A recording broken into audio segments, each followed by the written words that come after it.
My father announced my engagement while I was serving samosas to 50 guests. Our Pooja will marry Vivek Malhotra this December, he declared, his voice carrying across the packed community center. The plate slipped from my hands, crashing to the floor as every head turned toward me. I stood frozen in my pink salwar kameez, watching turmeric-stained samosas scatter across the linoleum while my mother quickly draped a red dupatta over my head. "What did you just say?"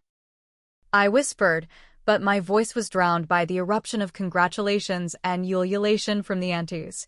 My father beamed as Uncle Malhotra approached with his son Vivek, a tall man in an expensive suit who looked as surprised as I felt. "Beta." Dad gripped my shoulder firmly. "Meet your future husband." The community center walls seemed to close in.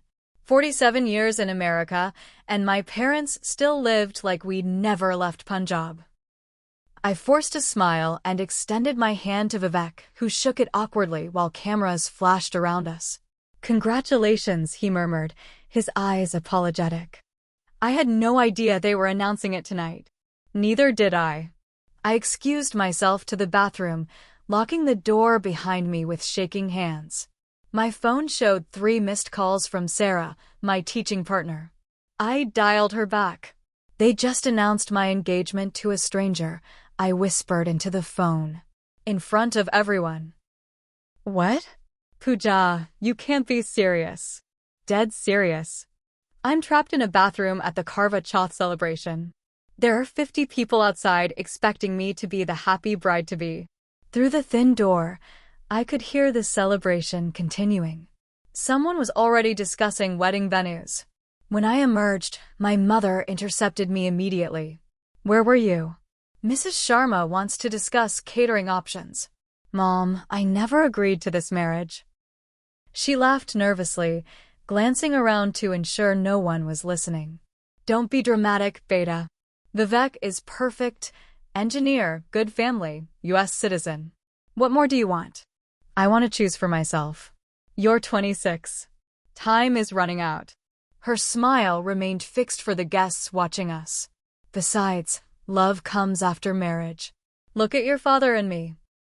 I stared at my mother, this woman who'd given up her teaching career when she arrived in America, who spent 30 years making rotis and raising children while Dad built his business. "Is that what you call love?" Her smile faltered for just a moment. "Go talk to Vivek's mother. She's excited to discuss the December timeline." As I walked toward Mrs. Malhotra, my brother Manish appeared beside me. "Congratulations, little sister," he said loudly for everyone to hear, then whispered, "Dad's been planning this for months." "And you knew?" "I tried to talk him out of it, but you know how he gets about family honor." Manish adjusted his tie uncomfortably. "Vivek's family has money. Dad thinks it'll be good for our standing in the community." The betrayal cut deep. Manish had always been my ally, the one who understood the pressure of living between 2 cultures. "So you just let him auction me off?" "It's not like that. Vivek seems decent. And honestly, Pooja, what's your alternative? You're not getting any younger, and the good Indian boys aren't exactly lining up." I wanted to slap him. Instead, I walked away, straight to where Vivek stood surrounded by relatives asking about his job at Microsoft. "Can we talk privately?" I asked. He nodded and followed me to a quiet corner near the kitchen. Up close, he was handsome in a conventional way. Tall, clean-shaven, with kind eyes behind wire-rimmed glasses. "Look," I began, "I'm sure you're a nice person, but I don't want to get married to anyone right now." He glanced around nervously. "I understand. This is awkward for both of us. Then why are you going along with it?" "Same reason you are, I imagine. Family pressure." He shrugged. "My parents have been parading potential wives in front of me for 2 years. They threatened to arrange something themselves if I didn't pick someone soon. So you picked me. Your father approached mine 6 months ago. I've seen your photo, heard about your teaching career. You seemed," he searched for words, "independent. I thought maybe we could make it work." The casualness of his tone infuriated me. "Make it work? This is my life, not a business merger." I know that. But look around, Pooja. We're not kids rebelling against arranged marriages. We're adults making practical decisions. Before I could respond, my father's voice boomed across the room. Pooja, come take photos with your future in-laws. For the next hour, I smiled for countless pictures, accepted congratulations I didn't want, and listened to detailed discussions about wedding preparations I had no intention of participating in. The Mehndi artist was already booked for November. The temple was reserved for December 15th. My life was being planned without my input. When we finally returned home to our suburban Hicksville house, I cornered my parents in the living room. The walls were covered with family photos, my graduation from SUNY, Manisha's wedding, countless celebration pictures where everyone looked blissfully happy. We need to discuss this engagement, I said, standing in front of the TV to ensure I had their attention. Dad looked up from his Punjabi newspaper. What's to discuss? The Malhotras are a good family. Vivek has excellent prospects. I don't love him. Love will grow, Mom said automatically, not looking up from sorting through congratulation cards that had already arrived. Your cousin Preeti was also hesitant about her marriage. Now she has 2 beautiful children and couldn't be happier. Preeti was 19 and had no career. I'm 26 with a teaching job I love, which you can continue after marriage, Dad said. Vivek's family is very progressive. They won't mind if you work part-time. Part-time? I stared at him. I have 30 students who depend on me. I'm not giving up my career for a marriage I don't want. Dad folded his newspaper carefully, never a good sign. Pooja, you've been in America too long. You've forgotten your values. My values include honesty, respect, and the right to make my own decisions. Your decision? His voice rose. What about my reputation? What about our families standing in the community? Do you think I built this life in America so you could shame us? The accusation hit like a physical blow. How am I shaming you? A 26-year-old unmarried daughter is shame enough. Rejecting a perfect proposal from a respected family would be social suicide. Mom finally looked up from her cards. Beta, why can't you just try? Meet with Vivek a few times. Get to know him. Because I don't want to marry him. I don't want to marry anyone right now. I want to focus on my teaching, maybe pursue my master's degree, more education. Dad laughed bitterly. For what? To become an old maid professor? Is that the American dream I sacrificed everything for? The living room fell silent except for the ticking of the grandfather clock, a wedding gift from when my parents were newlyweds in Delhi 30 years ago. I'm going to bed, I announced. We'll continue this conversation when you're ready to listen to what I actually want.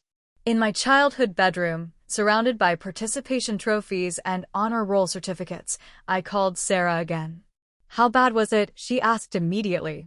They've already planned the entire wedding. December 15th at the Hindu temple in Flushing. The Mehndi artist is booked. Jesus, Pooja. What are you going to do? I stared at my reflection in the dresser mirror. The same face that had looked back at me for 26 years, but tonight it seemed foreign. I don't know. They're talking about taking me to India next week to meet his extended family. Can they force you to go? Not legally, but emotionally. I rubbed my temples. They're masters at guilt. The next morning, I woke to the smell of aloo parathas and chai, Mom's comfort food arsenal. When I entered the kitchen, she was already rolling dough, her movements precise and practiced. I made your favorite, she said without looking up. I poured myself tea and sat at the kitchen table where I'd done homework for 12 years. Mom, can we talk honestly?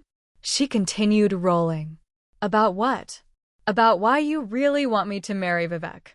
Her hands stilled for a moment before resuming their rhythm. Because I want you to be happy. Do I seem unhappy to you? You seem. She searched for words. Lonely. Incomplete. I'm not lonely. I have friends, a job I love, a full life. American friends, she said quietly. A job with children who aren't yours. That's not a full life for a woman. I studied my mother's face, Still beautiful at 47, but marked by years of quiet compromise. Were you complete when you gave up teaching to marry Dad? The question hung between us like incense smoke. Mom set down her rolling pin and finally met my eyes. That was different. I was in love with your father. Were you? Or did you learn to love him because you had no choice? She turned back to the stove, flipping the para with more force than necessary. Love and choice are luxuries, Beta. Security and family are necessities. Before I could respond, Dad entered the kitchen already dressed for the store. Good, you're both here. I've spoken with Suresh Malhotra. We're all flying to Delhi next Thursday to meet the extended family. I have school next week, I protested. Take leave. This is more important than my students' education. Dad poured his tea with deliberate slowness. Pooja, I'm only going to say this once. You will come to India with us. You will meet Vivek's family with respect and gratitude. And you will stop this American nonsense about independence and choice. The ultimatum settled over the kitchen like a heavy blanket. Mom continued cooking, her silence speaking volumes. And if I refuse? I asked. Dad's cup clinked against his saucer. Then you can find somewhere else to live. We raised a daughter, not a stranger who spits on our values. The threat was delivered quietly, matter-of-factly, which somehow made it more terrifying than if he'd shouted. After Dad left for the store, Mom and I ate breakfast in uncomfortable silence. Finally, she spoke. He doesn't mean it about making you leave. Doesn't he? She didn't answer, which was answer enough. I spent the morning grading papers and trying to focus on my first graders' math worksheets, but my mind kept drifting to plane tickets and wedding saris and the rest of my life planned out by committee. Around noon, my phone rang. Vivek's name appeared on the screen. Hi, I answered cautiously. Hi. I hope it's okay that I'm calling. I got your number from my mother. It's fine. Look, I've been thinking about our conversation last night. Maybe we could meet for coffee? Without our families breathing down our necks. I considered it. At least he was acknowledging the insanity of the situation. Okay. When? This afternoon? There's a Starbucks in Levittown that's probably safe from prying aunties. 2 hours later, I sat across from Vivek in a corner booth, both of us looking like we were discussing a hostage negotiation rather than our potential marriage. So, he began, stirring his cappuccino, on a scale of 1 to completely mortified. How are you feeling about this whole thing? Despite everything, I smiled. Somewhere around considering witness protection. He laughed. Same. My mother spent this morning showing me photos of potential wedding venues. She's already picked out my Sherwani. They've booked the Mehndi artist. Of course they have. He leaned back in his chair. Can I ask you something? What do you actually want? Not what your parents want, not what society expects. What do you want? The question caught me off guard with its directness. I want to teach. I want to make a difference in kids' lives. I want to travel, maybe get my master's degree. I want to fall in love on my own terms. And marriage doesn't fit into that picture? Someday maybe. With someone I choose when I'm ready. He nodded slowly. I get that. I really do. But here's the thing, our parents aren't going to give up. They've already announced it publicly. The community knows. Backing out now would be social suicide, I finished. So I've been told. Not just for us. For our families too. He ran his hands through his hair.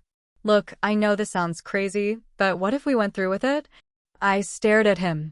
Excuse me. Hear me out. We could have a modern arranged marriage. Lives separately for a while, pursue our own interests, see if we develop feelings naturally. That's not marriage, that's an elaborate performance. Maybe. Or maybe it's a compromise that keeps everyone happy while giving us time to figure things out. I shook my head. Vivek, you seem like a nice person, but I can't marry someone I don't love to make other people comfortable. Then what's your alternative? Because I'm looking at mine, and they all involve disappointing a lot of people we care about. He was right, and I hated it. I don't know. Think about it, okay? We don't have to decide today. But as I drove home through the familiar streets of Hicksville, past the houses where I'd grown up alongside other immigrant families chasing the American dream, I realized I'd already decided. The question wasn't whether I'd disappoint people, it was who I'd disappoint and whether I could live with the consequences. That evening, I found Mom in the garden, tending to her roses, the one part of our suburban life she'd truly made her own. "Mom, can I ask you something?" She looked up, shears in hand. "Of course. Do you regret giving up teaching?" Her hands stilled on the roses. "Why do you ask?" "Because I'm trying to understand how you can ask me to give up the thing I love most." She was quiet for so long I thought she wouldn't answer. When she spoke, her voice was barely audible. "Every day." The admission hung between us like a confession. "Then why won't you support me in keeping my career?" "Because I don't want you to end up like me, bitter and resentful but trapped by choices you can't unmake." She snipped a dead bloom with unnecessary force. "At least if you marry Vivek, you'll have security and children to love. I have students to love. 30 of them. Other people's children aren't the same. Maybe not for you, but they are for me."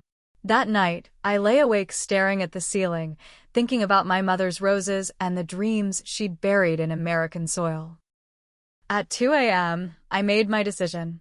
The next morning, I called in sick to school and drove to the Indian Cultural Center where Dad was meeting with the wedding committee. The parking lot was full of expensive cars, BMWs and Mercedes belonging to successful immigrants who'd achieved the American dream without losing their cultural identity. Inside, I found Dad in the main hall with 5 other men, all uncles I'd known since childhood, discussing catering options and guest lists. "Pooja." Uncle Sharma spotted me first. "Beta, come tell us.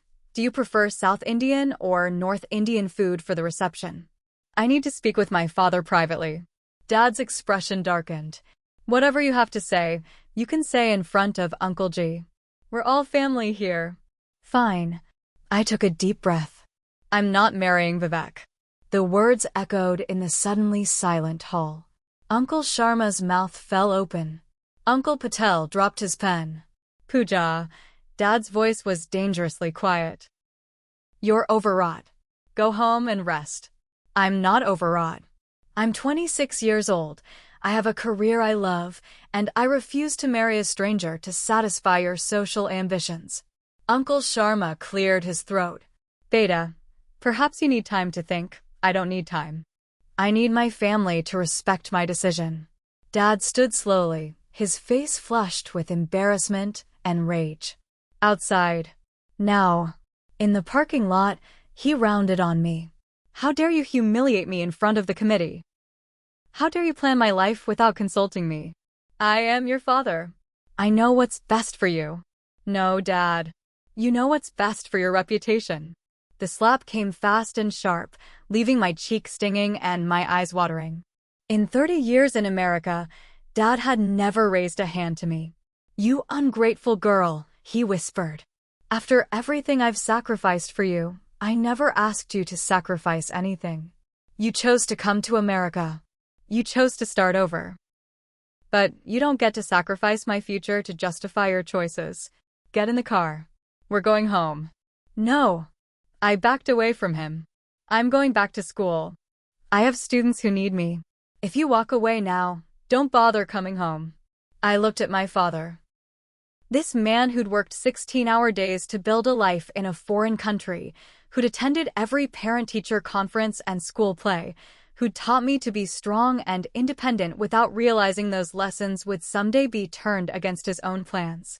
"I love you, Dad. But I won't live my life according to your fear." I drove to school with tears streaming down my face, my cheek still red from his hand. Sarah took one look at me and pulled me into the supply closet. "Jesus, Pooja, what happened?"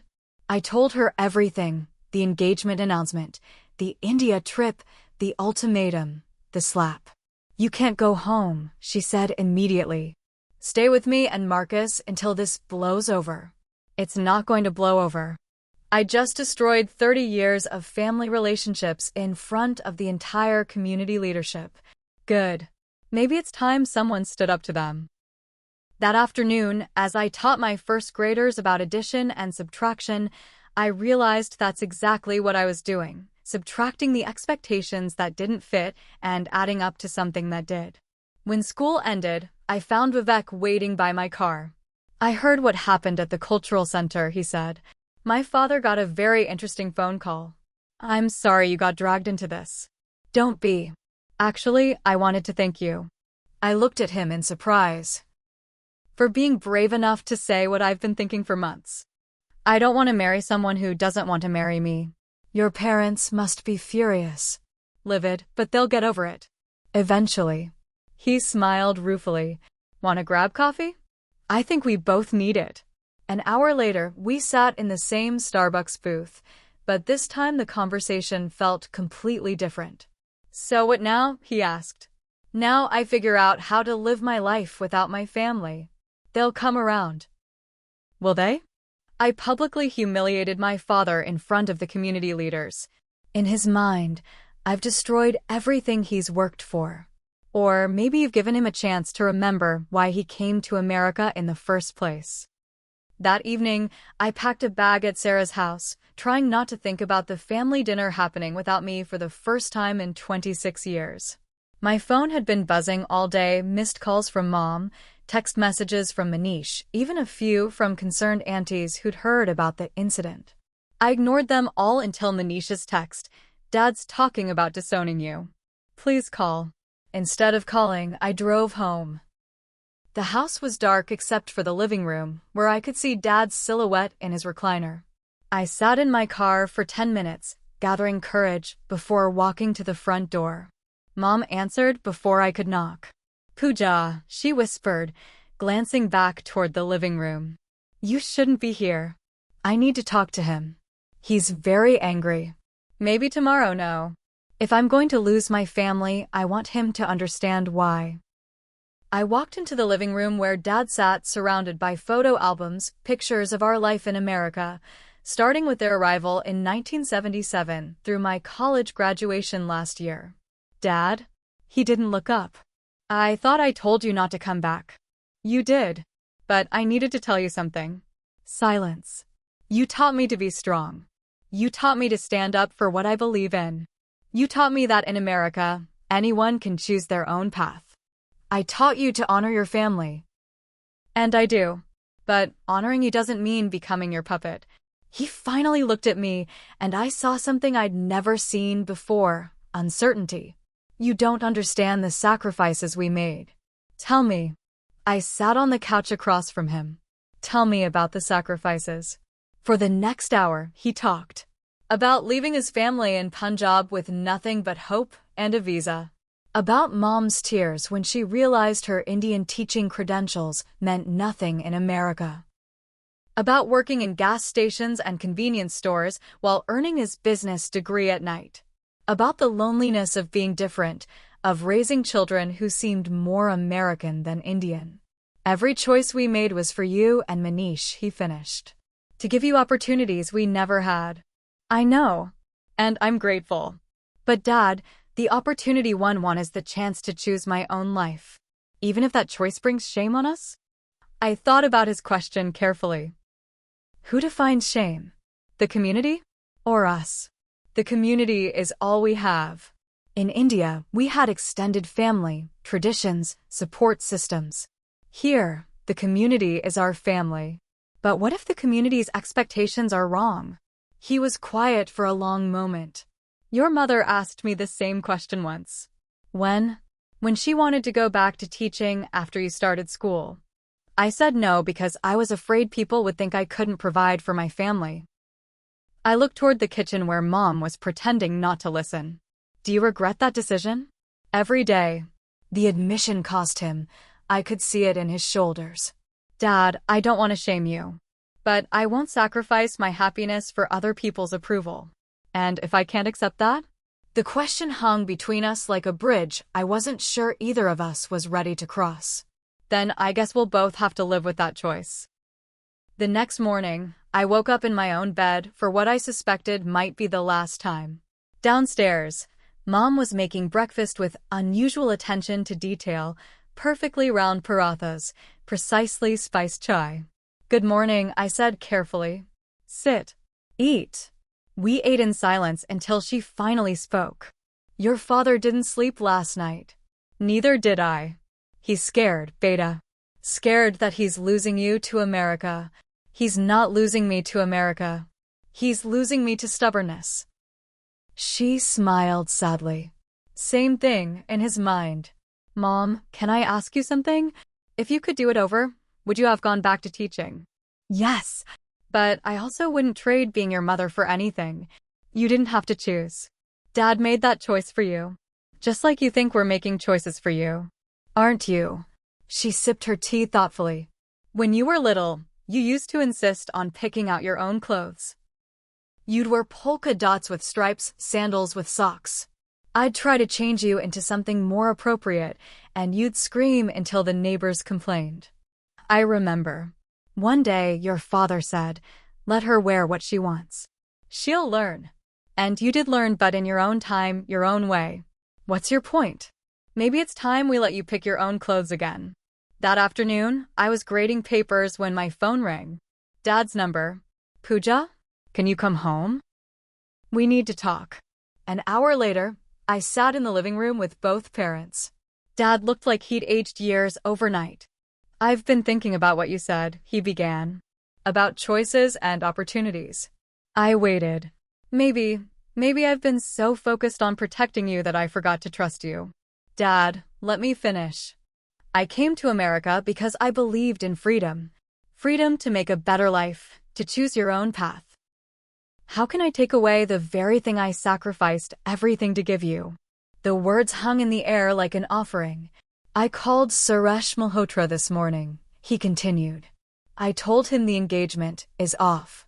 Relief flooded through me so powerfully I felt dizzy. "Thank you." I also told him that my daughter is a teacher and a good one, and that any man would be lucky to marry her when she's ready. Mom reached over and squeezed my hand. But Dad continued, and my heart sank. "I need something from you." "What?" "Patience. I need time to explain to the community, to save some face. And I need you to understand that this doesn't mean I'm ready to embrace every American idea about independence." "I understand. Do you?" "Because this is hard for me, Pooja. Harder than leaving India, harder than starting over. I'm choosing to trust in your judgment over my own experience." I went to him then, kneeling beside his chair like I had as a child when I needed comfort. "Dad, I promise you won't regret this." He touched my hair gently. "I already don't regret it. For the first time in months, you look like my daughter again." That evening, the three of us had dinner together, just family, no expectations, no performance for an invisible audience. We talked about my students, Mom's garden, Dad's plans to hire more help at the store. "There's one more thing," Mom said as we cleared the dishes. "I've been thinking about going back to school, getting my American teaching certification." Dad and I both stared at her. "At 47? Dad asked. "Why not?" "Pooja's right. It's never too late to choose your own path." 6 months later, I stood in the same community center where my engagement had been announced, but this time I was there for Mom's graduation party. She'd completed her certification program and gotten a job teaching 3rd grade at the local elementary school. "I'm proud of you," I told her as we watched Dad beam while showing off his wife's teaching certificate to the same uncles who'd witnessed my rebellion. "I'm proud of us," she corrected. We both found our voices. Vivek appeared beside us, holding a cup of tea and looking relaxed in a way I'd never seen during our brief engagement period. "How's married life?" I asked. He'd married his college girlfriend 3 months ago in a simple ceremony that had caused quite a stir in the community. "Much better when it's with someone you actually love," he laughed. "Thanks for saving us both from a terrible mistake. Thanks for understanding why I had to." As the party continued around us, I watched my father talking animatedly with other parents about Mom's career plans, his pride unmistakable. The community that had once seemed so rigid was adapting, growing, learning to accommodate new definitions of success and happiness. Ready to go? Sarah appeared at my elbow. We had dinner plans with some teacher friends, my chosen family expanding alongside my birth family. Almost.